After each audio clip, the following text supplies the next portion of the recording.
Shalom semuanya. Markus 4 ayat 29 berkata, sebab musim menuai sudah tiba. Sebab musim menuai sudah tiba. Penuaian jiwa yang terbesar dan yang terakhir sebelum Tuhan Yesus datang sudah terjadi. Api Roh Kudus yang dahsyat dari Pentakosta ketiga sedang turun. Pada waktu bulan Juli 2022 yang lalu, ketika saya berada di acara Pentecost Again Celebration di Azusa Street Prayer Tower, saya berkhotbah tentang lahirnya Pentakosta yang ketiga. Karena Pentecost Again ini adalah Pentakosta ketiga. Di situ saya menerangkan bahwa bukan saya yang menciptakan Pentakosta yang ketiga, melainkan saya yang menyimpulkan atau menyusun kepingan-kepingan atau puzzle pewahyuan yang Tuhan berikan dan telah singkapkan kepada banyak hamba Tuhan. Bagian saya, Tuhan memberitahu akan terjadinya pencurahan Roh Kudus yang dahsyat di zaman ini, yang namanya adalah Pentakosta ketiga. Jadi pada waktu awal tahun 2009, Tuhan berbicara kepada saya dengan sangat serius dari Wahyu 3 ayat 11 bagian A. Aku datang segera. Aku datang segera. Saya gemetar dan bertanya kepada Tuhan. Tuhan, apa yang akan Tuhan lakukan? Dan apa yang harus saya kerjakan? Sekitar 6 bulan kemudian, Tuhan baru menjawab pertanyaan saya dengan berkata, aku akan mencurahkan rohku. Aku akan mencurahkan rohku, kata Tuhan.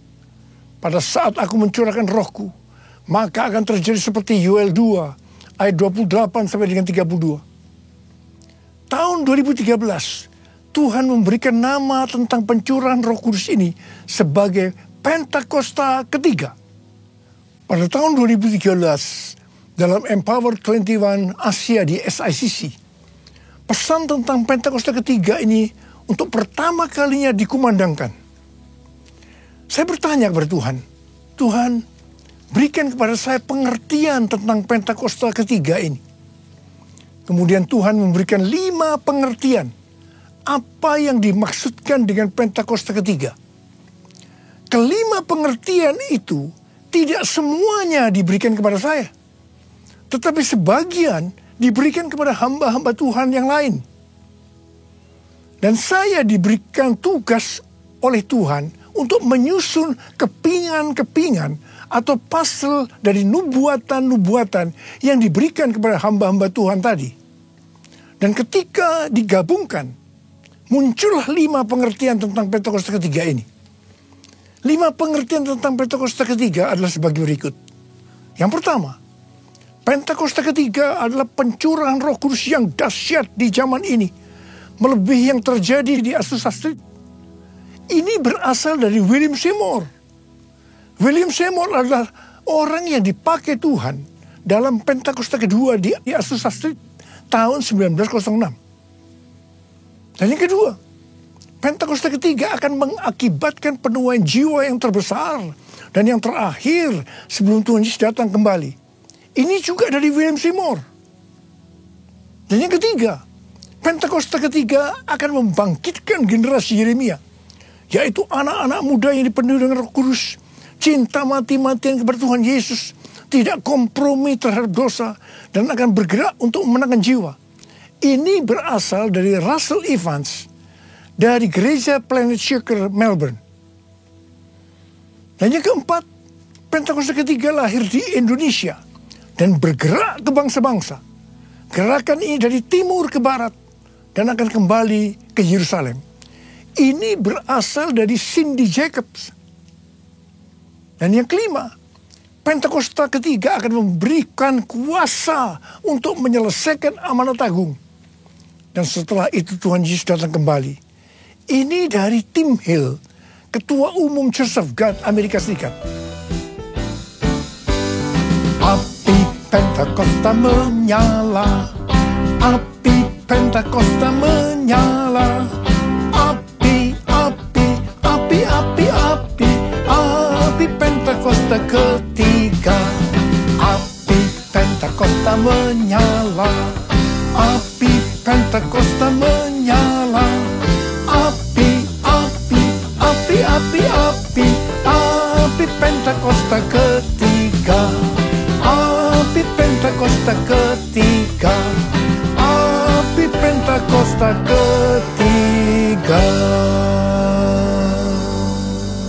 Dari tanggal 26 September 2022 sampai dengan 15 September tahun 2023, menurut kalender Ibrani, kita sedang memasuki tahun 5783 atau yang disebutkan dengan P Gimel. Memasuki tahun 5783 ini, kita akan melihat kasih karunia yang luar biasa yang akan dicurahkan kepada mereka yang sungguh-sungguh mencari Tuhan. Namun bersama dengan itu akan ada pembersihan di rumah Tuhan dan penghakiman terhadap dunia ini. Tuhan akan mengungkapkan dosa-dosa yang tersembunyi. Tidak ada sesuatu pun yang tertutup yang tidak akan dibuka. Dan tidak ada sesuatu pun yang tersembunyi yang tidak akan diketahui. Karena itu, apa yang kita katakan dalam gelap akan kedengaran dalam terang. Dan apa yang kita bisikkan ke telinga di dalam kamar akan diberitakan dari atas atap rumah. Bukan rahasia lagi bahwa hari-hari ini gereja Tuhan sedang dibersihkan dalam hal dosa keuangan, dosa moral. Banyak hamba-hamba Tuhan yang jatuh.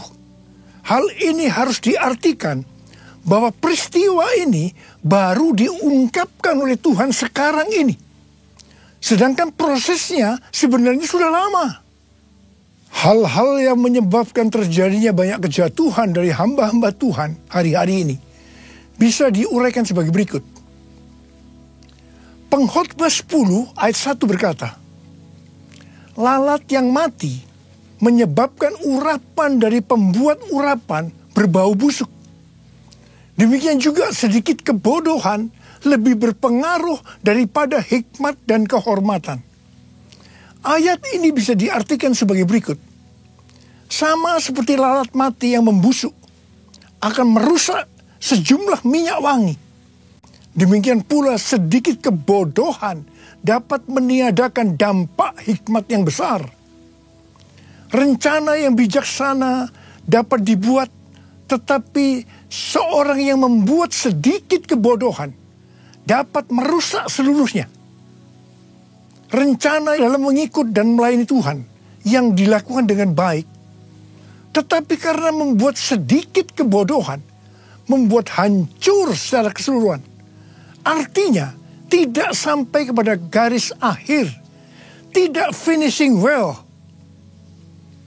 Yang dimaksudkan sedikit kebodohan di sini bisa diartikan bukan melakukan sesuatu pelanggaran yang besar, tetapi pada mulanya mengabaikan hubungan mereka dengan Tuhan. Sedikit demi sedikit akan merampas kasih, keintiman, kebijaksanaan, tekad yang mereka miliki, sehingga hal itu membuat mereka tidak setia kepada Tuhan. Dan tiba-tiba kehancuran datang. Harap digarisbawahi, jangan sampai mengabaikan hubungan dengan Tuhan. Pengabaian apa saja yang biasanya dilakukan dalam hubungannya dengan Tuhan? Yang pertama, tentang doa. Sejak dulu banyak orang yang mengukur kemajuan kerohanian kita dengan rutinitas waktu doa setiap hari. Tetapi hal ini tidak mengubah karakter kita.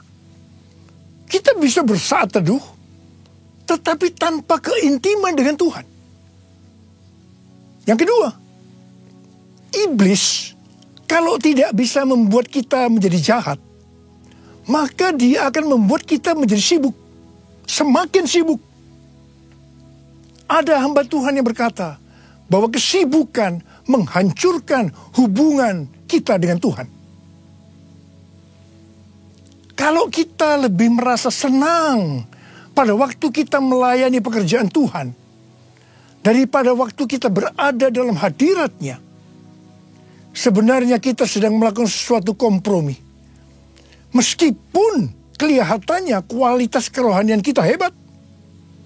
Dan seiring dengan waktu, kepura-puraan akan mengikat kita. Kepura-puraan akan mengikat kita. Dan tiba-tiba kehancuran datang. Yang ketiga, melayani pekerjaan Tuhan. Kalau sudah menjadi rutinitas tanpa ada sukacita, roh yang menyala-nyala, itu tanda bahwa kita sudah tidak berada dalam track yang benar. Itu artinya kita sudah tidak mengalami kasih yang semula. Kalau kita melihat pelayanan jemaat di Efesus, sebenarnya bagus sekali. Dikatakan mereka rajin, tekun, tidak dapat menerima pelayan yang pura-pura. Mereka sabar dan mau menderita karena nama Yesus. Mereka tidak mengenal lelah.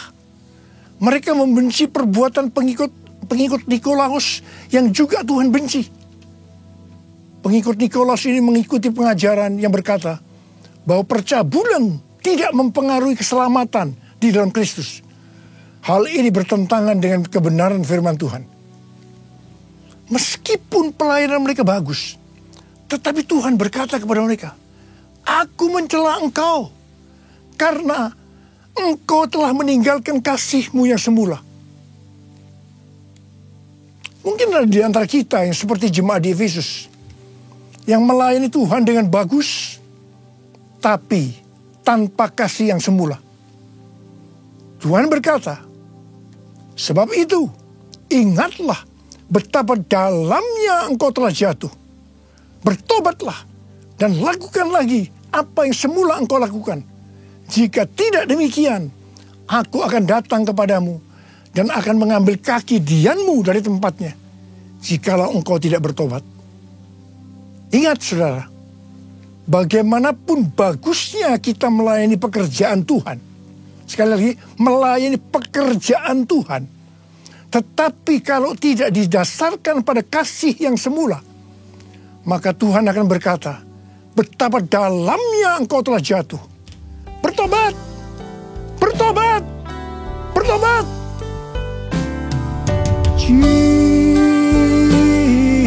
Jesus, Lord Jesus,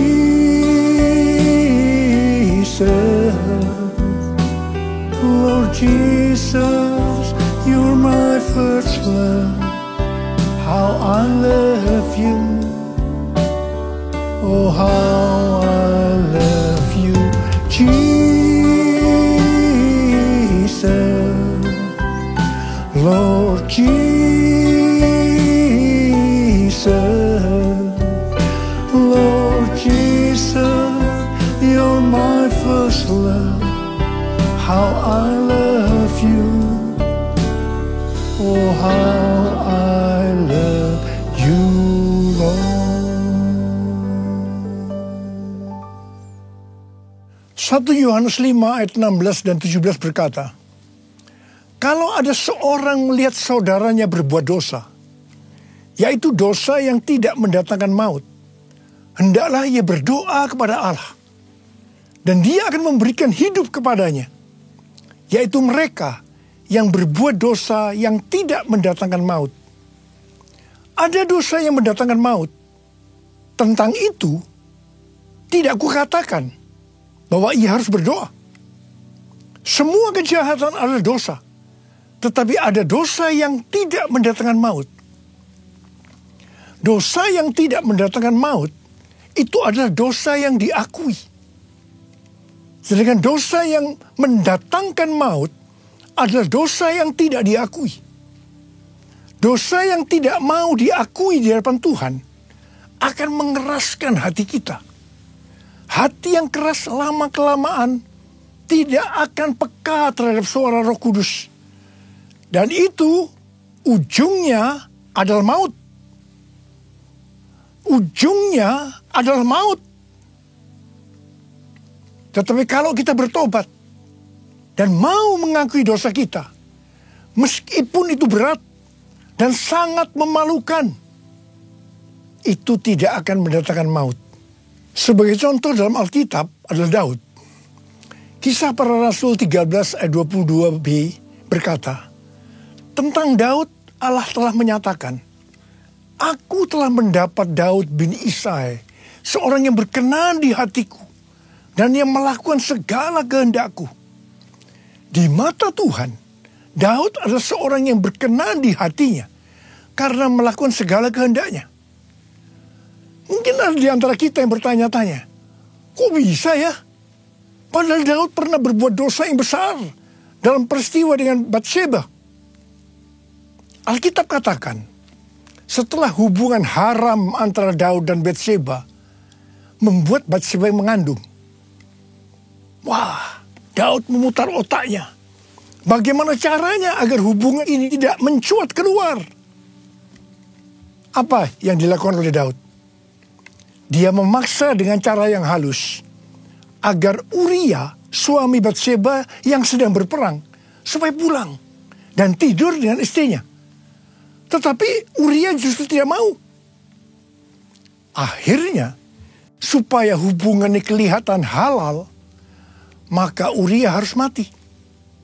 Agar Daud bisa mengawini Batsheba secara syah, bukan karena hubungan yang haram. Wow, rencana Daud ini luar biasa.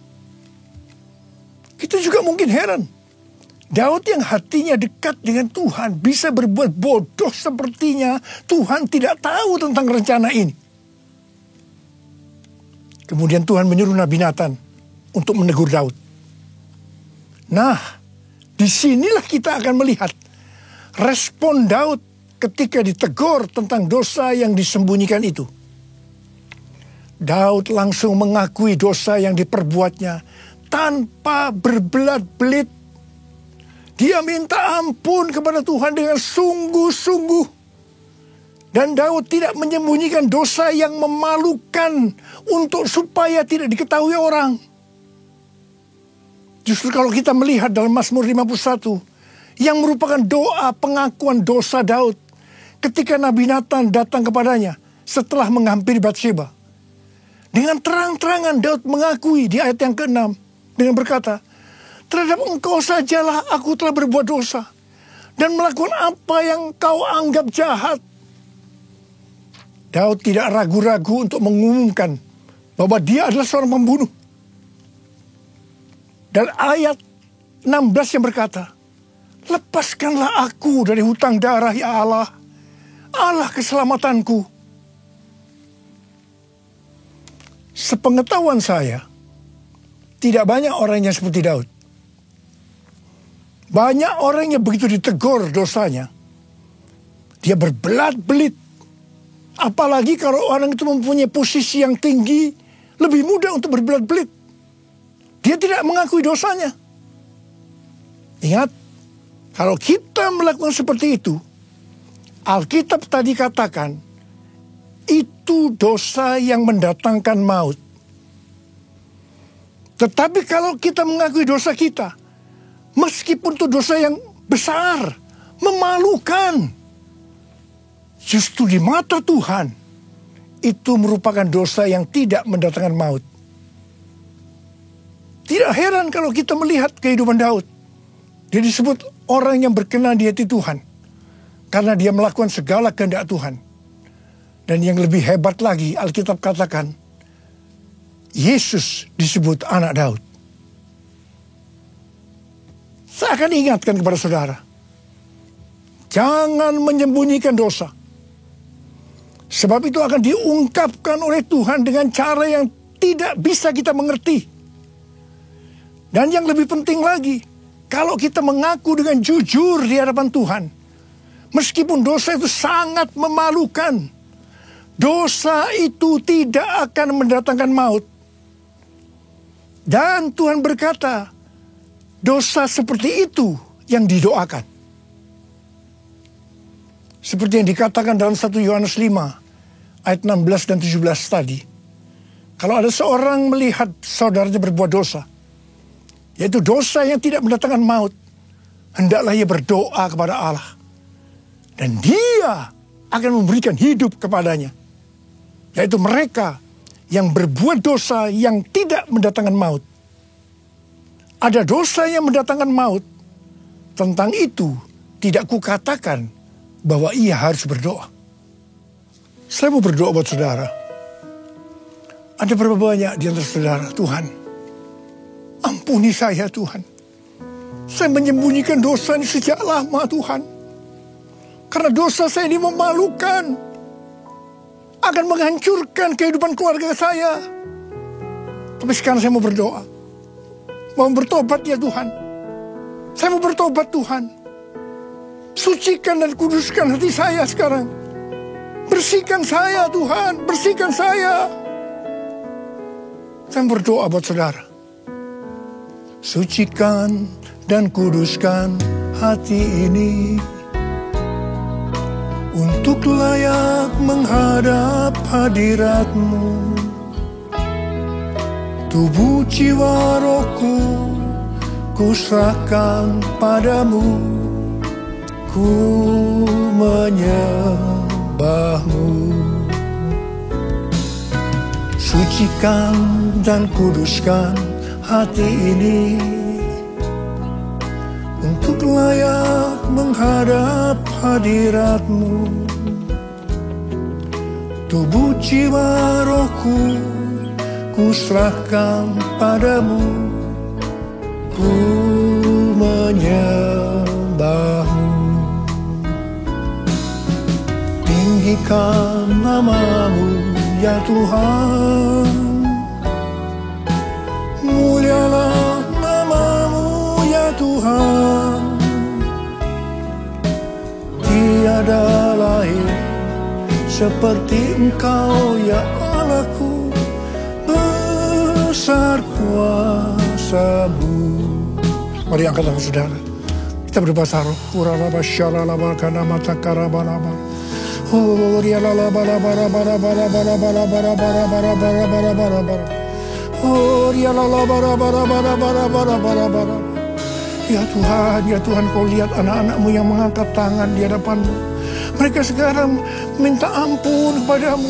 Mereka mengungkapkan dosa-dosa yang tersembunyi. Mereka akui saat ini Tuhan. Tuhan, sucikan dan kuduskan hati kami semua ya Tuhan. Untuk layak menghadap hadirat Tuhan. Ya Tuhan, bersihkan kami, bersihkan kami, bersihkan kami. Agar dosa yang kami lakukan tidak mendatangkan maut ya Tuhan. Oh, rabababababababab, berkati anak-anak-Mu.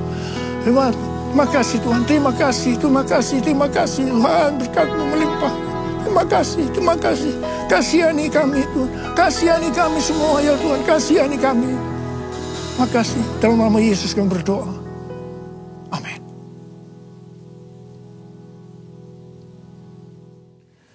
Mari saudara-saudara, kita akan masuk dalam perjamuan kudus. Kita akan mengingat ayat ini. Sebab setiap kali kamu makan roti ini dan minum cawan ini, kamu memberikan kematian Tuhan sampai Ia datang. Perjamuan kudus adalah perjamuan Tuhan Yesus sendiri. Setiap kali kita masuk dalam perjamuan kudus, Tuhan Yesus selalu berkata, biarlah ini menjadi peringatan akan daku. Karena itu mari arahkan hati saudara kepada kebaikan Tuhan. Kita akan mengingat kebaikan Tuhan. Mari tundukkan kepala. Bapa, siapakah kami sebelum kami mengenal Engkau? Kami semua orang berdosa. Upah dosa adalah maut, mati. Tapi Engkau yang tidak berdosa telah dijadikan dosa oleh karena kami. Engkau harus turun dari sorga mulia, menjelma menjadi manusia. Mati ganti kami dengan penderitaan yang luar biasa. Sungguh kalau kami pikirkan betapa baiknya Engkau ya Aba. Engkau jadikan kami sebagai anak-anak-Mu. Engkau berkati, Engkau tuntun, Engkau tegur kami, Engkau hajar kami kalau kami berbuat dosa. Engkau sembuhkan kami, itu Engkau ya Aba, itu Engkau. Tuhan akan memberkati kita semua melalui perjamuan kudus. Tapi Tuhan mau kita makan dan minum dengan cara yang benar. Karena itu sekali lagi, mari kita introspeksi. Sekali lagi, mari. Jangan menyembunyikan dosa. Akui di hadapan Tuhan. Akui di hadapan Tuhan. Ampuni. Ampuni. Ampuni kami ya Tuhan. Ampuni kami, ampuni kami. Kau lihat anak-anakmu yang sedang meminta ampun kepadamu saat ini Tuhan. Ya Tuhan, ya Tuhan. Turunkan belas kasihan-Mu kepada kami semua ya Tuhan. Turunkan belas kasihan-Mu. Terima kasih Abba, terima kasih. Kami akan masuk dalam perjamuan kudus dengan hati yang penuh ucapan syukur. Dalam nama Yesus kami berdoa. Amin.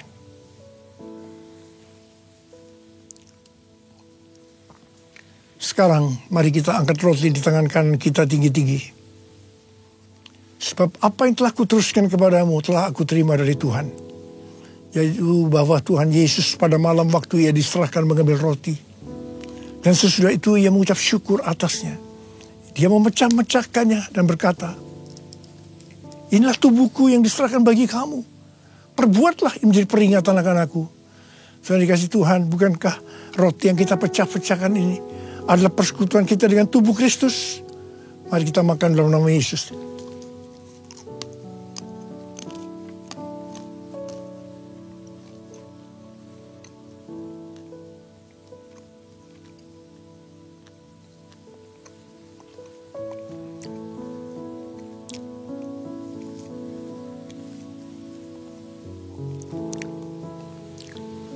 Sekarang angkat cawan di tangan kanan kita tinggi-tinggi.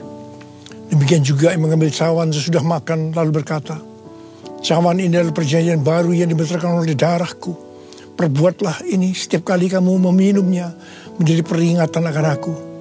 Saudara dikasih Tuhan, bukankah cawan pengucapan syukur yang atasnya kita ucapkan syukur adalah persekutuan kita dengan darah Yesus? Mari kita minum dalam nama Yesus.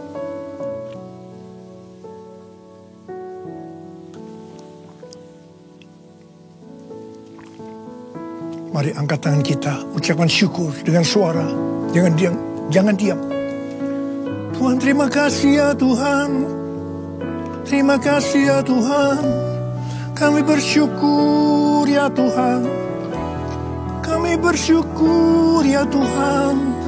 Kami bersyukur ya Tuhan. Ora la bara bara bara bara bara bara bara. Ora la bara bara bara bara bara. Kamu berdoa buat anak-anakmu. Siapa yang membutuhkan kesembuhan? Siapa yang membutuhkan mujizat Tuhan? Angkat tangan saudara. Uraraba sikarara, terima kesembuhan. Terima kesembuhan. Terima, terima, terima, terima, terima, terima mujizat Tuhan. Terima, terima, terima, terima. Uraraba la bara bara bara. Terima kasih Yesusku. Terima kasih Yesusku, puji syukur hanya bagi Tuhanku. Terima kasih Yesusku, terima kasih Yesusku, puji syukur hanya bagi Tuhanku. Terima kasih, terima kasih Yesusku. Terima kasih Yesusku, puji syukur hanya bagi Tuhanku. Terima kasih Yesusku, terima kasih Yesusku, puji syukur hanya bagi Tuhanku. Puji syukur hanya bagi Tuhanku. Puji syukur hanya bagi Tuhanku.